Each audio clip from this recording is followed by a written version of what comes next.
नमस्कार, मैं शिवा वर्मा क्राइम कर्स न्यूज़ से।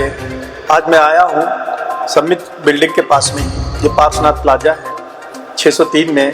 और सर जो है हमारे अध्यक्ष हैं, पार्टी जो है हमारी भारतीय युवा क्रांति पार्टी है, तो मैं कुछ विशेष बात करूँगा उसी के विषय में। तो आइए चलते हैं, सर से बात करते हैं। नमस्कार सर, जो पार्टी है आप इसकी स्थापना जो है आपने कब की थी सर? पार्टी की स्थापना 2018 में हुई है। अच्छा, और तब से अनवरत भारतीय युवा क्रांति पार्टी के सारे पदाधिकारी कार्यकर्ता मिल करके समाज के उत्थान के लिए और भारत के नवनिर्माण के लिए काम हम लोग कर रहे हैं। अच्छा, ठीक है। अभी हाल में ही जो बिहार में जिस प्रकार का भी इलेक्शन का जो माहौल है सर, वहाँ पे क्या है आपका कुछ एक्टिव है? वहाँ पे पार्टी के कुछ लोग हैं क्या? किस प्रकार से लगे हैं? हमारे तमाम सारे कार्यकर्ता एक दूसरे की मदद में लगे हैं। बिहार में मैंने सोचा था कि बार हम लोग चुनाव में आएंगे, लेकिन कुछ ऐसी परिस्थितियां नहीं कि लग रहा है कि पहले फोकस हम उत्तर प्रदेश के चुनाव में करेंगे। बिहार में मोरल सपोर्ट है, किसी दल को है जी, और मुझे लगता है कि 5-10 दिन में हम उस दल का नाम आपको बता देंगे। गणित जो दिख रहा है बिहार में दिख रहा है, जो गणित वो अभी त्रिकोणीय दिख रहा है।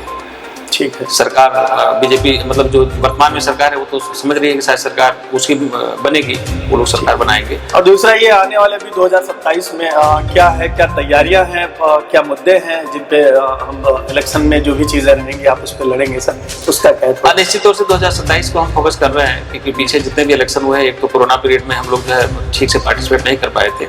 अभी भारतीय युवा क्रांति पार्टी के समस्त पदाधिकारियों ने निर्णय लिया है कि हम 2027 के इलेक्शन में 403 विधानसभा में हम अपने कैंडिडेट उतारेंगे और पूरी मुस्तैदी से चुनाव लड़ेंगे। क्योंकि आप देख रहे हैं कि इसमें या तो बीजेपी है, या तो पीडीए है, या तो एनडीए है, या पीडीए है। जी भाई। और मुझे लगता है कि जो आज का नौजवान है वो तीसरे मोर्चे को ढूंढने की तैयारी में है। जी बिल्कुल। तीसरा फ्रंट अगर आ जाता है तो उसमें मुझे लगता है कि लोग कनेक्ट होंगे। और अब सब लोग ये चाहते हैं कि कुछ बदलाव हो। ये कई पैटर्न पे सरकारें काम कर रही हैं पीछे, चाहे सपा की हो, बसपा की हो, या अभी सरकार जो बीजेपी की है, ये सरकारें सिर्फ एक पैटर्न में काम कर रही है। जिन मुद्दों पे काम करना है उन मुद्दों से सरकारें अभी भटकी हुई है। बेरोजगारी पे काम नहीं हो रहा, भाई लोगों को रोजगार देने पे भी काम नहीं हो रहा। लेकिन प्रदेश में सबसे मुख्य अगर मुद्दा देखा जाए तो इस समय क्या है जो प्रचलित है कहीं ना कहीं, जिससे युवा प्रताड़ित भी है। तो अभी जो मुख्य स्थिति है, आपको क्या लगता है कि कौन सा ऐसा मुद्दा है जो आप विशेष रूप से उजागर भी करेंगे, उस मुद्दे पर कार्य भी करेंगे? नहीं, अभी तो पार्टी ने अभी पीछे हम लोगों ने मीटिंग किया और मुझे लगा कि देखिए रोजगार सबसे बड़ा मुद्दा है इस प्रदेश का नहीं, देश का कह दीजिए। लेकिन इस प्रदेश में जो सबसे बड़ा जो मुद्दा है वो बेरोजगारी का है कि लोगों को रोजगार समय से नहीं मिल पा रहा है। तमाम सारी डिग्री लेकर के लोग रोड पे टहल रहे हैं। तमाम सारे हमारे पास तो MBA और ये बीटेक बच्चे आते हैं और 8,000 10,000 पे नौकरी लोग तलाश रहे हैं। तो मैं तो यही कहूँगा कि डिग्री लेकर के सरकार ने डिग्री को बेकार करवा दिया। और जो दूसरा मुद्दा मुझे दिख रहा है कि देखिए अभी भी जो देश में सांप्रदायिक सौहार्द पे हम यह देश में कोई सरकारें काम नहीं कर रही है, ना कोई बड़ा लीडर इस पे बोल रहा है। अब मुझे लगता है कि सांप्रदायिक सौहार्द पे भी काम करना चाहिए। जब तक अब भाई पीछे भी बड़े नेताओं की बात सुनिए, बड़े जो विशेषज्ञ उनकी बात सुनिए, तो आपको लगेगा कि किसी देश के विकास के लिए समस्त जनता का सहयोग जरूरी है। और इस तरह से जिस तरह से काम हो रहा है कि देश अलग अलग वर्गों में बंटा हुआ है, जब तक इस देश का नौजवान, इस देश के सारे वर्ग के लोग एक साथ कंधे से कंधा मिला करके नहीं चलेंगे, तब तक विकास की बात करना ही बेमानी होगी। अच्छा, ठीक है। और दूसरा ये भी है कहीं ना कहीं नई शिक्षा व्यवस्था जिस प्रकार की लागू की है प्रदेश में, आपको लगता है सर जो डिजिटलीकरण हुआ है उसमें कितना सुधार है? युवाओं को क्या रोजगार मिला है कि वाकई में सिर्फ ये योजनाएं आई हैं लेकिन जमीन पे सही तरीके से उतर भी नहीं पा रही हैं? इसके पीछे की नहीं, बहुत अच्छा सवाल है, बिल्कुल समझिए प्रासंगिक सवाल है ये कि जो डिजिटल एजुकेशन आया है ये वाकई में है तो बहुत अच्छा, मतलब क्रांतिकारी परियोजना है। लेकिन उसके दुष्परिणाम भी है। उसके दुष्परिणाम ये है कि जैसे नेट से पूरा युवा जुड़ा हुआ है, जिस तरह की सामग्री हमको नेट से मिलनी चाहिए वो सामग्री नहीं मिल पा रही है। पूरी दुनिया की नज़र हिंदुस्तान के नौजवानों पे है कि जिस तरह से मतलब ऊर्जावान देश का नौजवान है, अगर इस तरह से काम करता रहा, उसको समय से रोजगार मिल गया, समय से उसको अवसर मिल गया, तो पूरी दुनिया में दुनिया के मानदंड को ये तोड़ करके रख देगा। तो पूरी दुनिया की नज़र नौजवानों पे है और इसी वजह से कि हिंदुस्तान का ब्रेन जो है फर्टाइल ना हो, वो डाइवर्ट हो, इसके वजह से गलत सामग्री जो है नेट पे परोसी जा रही है। आप देखिए ना, जो हाई स्कूल का इंटर का कोई स्टूडेंट है नेट खोलता है तो उसको जो पढ़ना है जो सामग्री उसको चाहिए वो सामग्री नहीं आती है, वो उस पर घुसपैठिए के थ्रू कोई ना कोई गलत साइट खुल जाती है।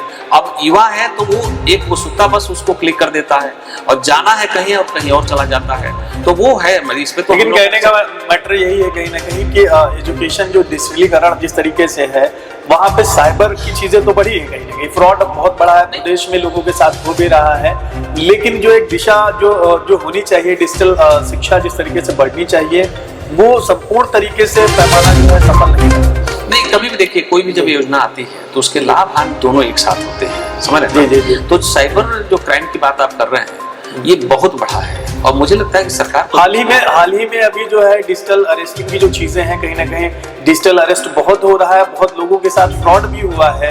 सर इस पे थोड़ा सा चर्चा हो। नहीं साहब देखिए, तो वो डिजिटल अरेस्ट की बात हम भी सुने तो हमको भी बड़ा मतलब हास्यास्पद लगा कि कोई आदमी वीडियो कॉल पे करके कैसे अरेस्ट कर सकता है। और मतलब कम से कम 10 घटनाएं हम लोगों ने पढ़ी। अब 10 घटनाओं में ये लगा कि सरकार के भी जो तंत्र है, सरकारी जो तंत्र है उस पर फेल है कि या तो प्रचार प्रसार नहीं कर पा रहे हैं, समझ रहे ना। और ये डिजिटल अरेस्ट से बहुत सारे लोगों का नुकसान हुआ है, बहुत नुकसान हुआ है। अभी भी सरकार उस पर काम नहीं कर पा रही है कि मतलब किसी के अंदर ये विश्वास दिला पाए या प्रचार प्रसार हो जाए कि किसी तरह की कोई फ्रॉड वीडियो कॉल अगर आता है तो वो फ्रॉड ही है और गलत है, उस पर हमको ध्यान नहीं देना। अच्छा, तो साइबर अधिनियम जो जिस तरीके से बने हुए हैं तो क्या लगता है कि कुछ उसमें सुधार जरूरी है कि बहुत सुधार की आवश्यकता है जी, बहुत सुधार की आवश्यकता है। मुझे लगता है कि एक बार अगर सरकार इसको अध्ययन करे कि कमियां क्या रह गई हैं, उस पर अगर सुधार करेगी तभी हो पाएगा। नहीं तो डिजिटल अरेस्ट मुझे लगता है कि नए नए जो अपराधी हैं वो नए नए तरीके ढूंढते रहेंगे। सरकार एक कुछ लेकर के आती है, उससे बेहतर आगे जा करके उसका उपयोग लोग कर लेते हैं। दूसरा ये है कि शिक्षा माफियाओं के बारे में क्या कहना चाहेंगे? जिस प्रकार से परीक्षाएं आती हैं, भर्तियां तो निकलती हैं, ठीक है, लेकिन उसके बाद पेपर लीक करवा देते हैं। लीक करवाने के बाद ये समय तो खराब हो ही रहा है, युवा वर्ग के जितने लोग हैं अनएम्प्लॉयमेंट इसी वजह से बढ़ भी रहा है। तो इस पे सर क्या कहेंगे भूमाफियाओं के खिलाफ? भारतीय क्रांति पार्टी के एक बड़ा स्टैंड इस पे है। पिछले कई बार पत्रकार वार्ता में हमने ये बोला है कि देखिए ये नासुर बन चुका है। जब तक इसका सही से इलाज नहीं करेंगे इस देश का नौजवान हर बार परीक्षा में चला जाता रहेगा। भाई उस प्रोसेस से हम लोग भी गुजरे हैं। पता चलता है कि 5 साल 3 साल 4 साल हम तैयारी करते हैं और तैयारी करने के बाद से कोई फॉर्म भरे। और बहुत सारे लोग तो ऐसे भी सुनने में आया कि बहुत सारे लोगों ने उधार पैसा लेकर के डीडी बनवा करके फीस जमा की और एग्जाम में तैयारी में फुल प्रूफ उनकी तैयारी है। मतलब उनका सिलेक्शन होना निश्चित था, लेकिन पता चला कि नहीं, पेपर जब देने गए तो पेपर लीक हो गया। अब ये नहीं है कि मतलब सरकार उसको फुल प्रूफ सिस्टम करके एग्जाम को सही कराए, पेपर लीक हो गया, कैंसिल हो गया, अब उसकी 3 साल 4 साल की तैयारी बेकार हो जाती है। और आज तक मैंने ये नहीं देखा कि जो फीस बच्चे ने उधार लेकर के डीडी बनवा के सरकार के पास जमा किया था, एक तो उसका एग्जाम नहीं हुआ, दूसरी बात कि आज तक एक भी फीस सरकार ने किसी बच्चे को वापस नहीं किया है। दूसरा मार उसके ऊपर ये है, तो इसको दुरुस्त करना पड़ेगा। और जब तक ये दुरुस्त नहीं होगा मैं नहीं समझता हूँ कि एग्जाम के जरिए किसी नौजवान का भविष्य सुरक्षित है। बेरोजगारी बनी रहेगी, जो समस्या दूसरा ये है आपकी पार्टी की मुख्य यूएसपी क्या है, आपका मुख्य जो नारा है, जो चीजें हैं, थोड़ा सा। अब मैं तो यही कहूंगा कि भारतीय क्रांति पार्टी के शुरू से मतलब जो बेस है वो हम ये ऐलान करके चल रहे हैं। और अगर प्रकृति ने ऐसा मौका दिया कि सरकार बनाने का, अगर सरकार बनाने की जिम्मेदारी प्रदेश की जनता हमको अगर देती है तो हम ये चाहेंगे कि शिक्षा, स्वास्थ्य और रोजगार तीनों की गारंटी सरकार ले ले। अगर तीनों की गारंटी सरकार ले ली तो न पेपर लीक होगा, न कोई बेरोजगार जो है रोड पे टहलेगा, सबके पास रोजगार होगा। क्योंकि दुनिया में 2-4 देश ऐसे हैं जो मॉडल के रूप में आप ले सकते हैं कि वहाँ पे सरकारों की जिम्मेदारी है कि कोई बच्चा पैदा होता है तो उसके पढ़ाई लिखाई, स्वास्थ्य और रोजगार तीनों की गारंटी सरकारों के पास है। इसीलिए वहाँ पे करप्शन कम है।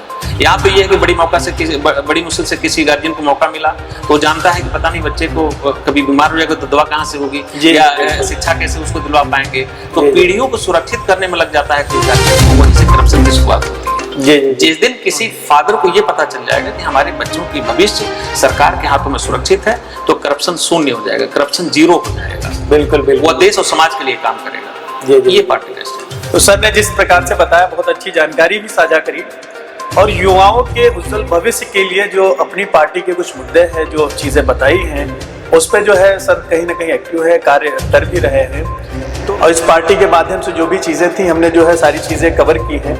तो मिलते हैं अगले वीडियो में। धन्यवाद। शिवा वर्मा क्राइम कर्स न्यूज में बने रहें।